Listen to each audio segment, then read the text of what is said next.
The Atlantic Code. The ocean was restless that morning, gray waves curling like restless fingers across the Atlantic. Eleanor Graves stood at the radar console, eyes scanning the green pulses that flickered across the screen. Something was different. The signals weren't random anymore. Patterns had emerged. Subtle, almost imperceptible, but unmistakable. The Germans were adapting.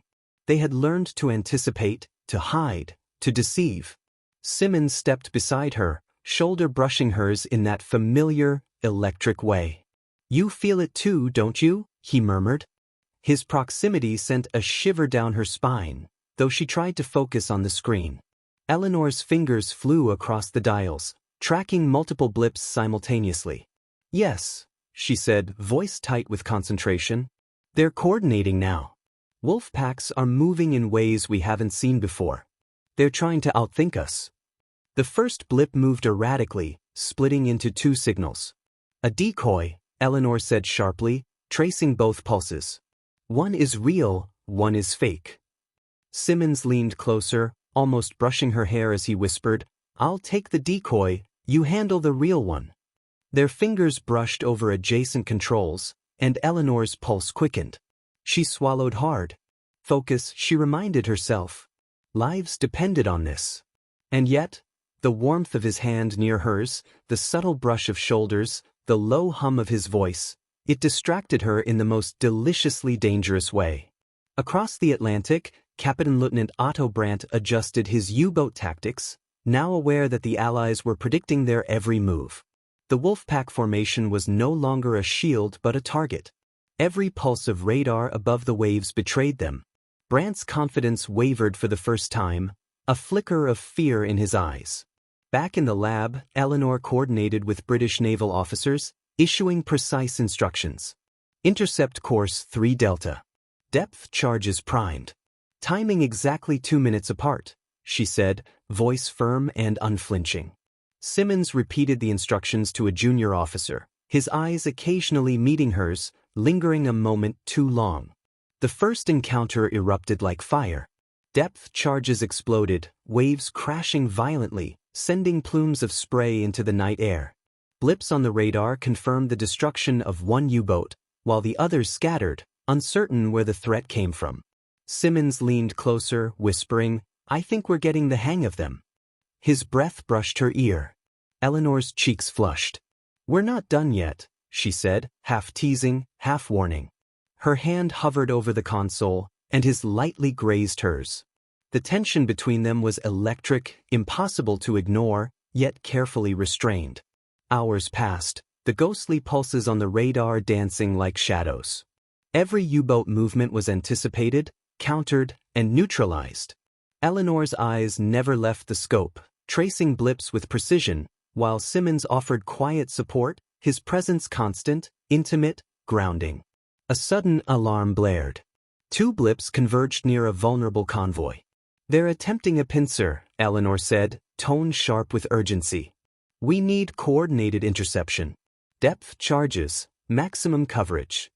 Simmons tapped keys furiously, relaying orders. "Done." "Blips confirmed," he said, leaning back, his eyes finding hers. There was a wordless communication between them, understanding, tension, admiration, and a hint of something more. The storm outside worsened, waves rising higher, tossing the convoy like toys. But inside the lab, the focus was absolute. Eleanor adjusted the radar, splitting attention between decoys and real threats. Simmons worked alongside her, occasionally brushing hands as they reached over adjacent controls.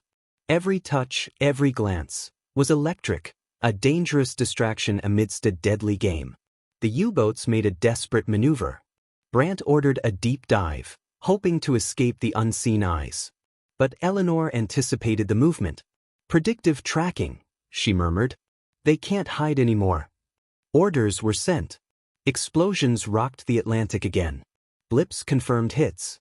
The Wolfpack was decimated, surrendering the myth of invincibility. For a fleeting moment, Eleanor allowed herself to breathe. She glanced at Simmons. "We did it," she whispered, her voice soft but filled with pride.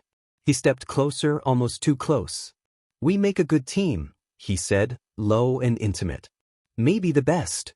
His hand brushed hers again, deliberate, teasing. Eleanor's pulse raced, but she didn't pull away. There was electricity in that simple touch, a tension neither could fully acknowledge in words.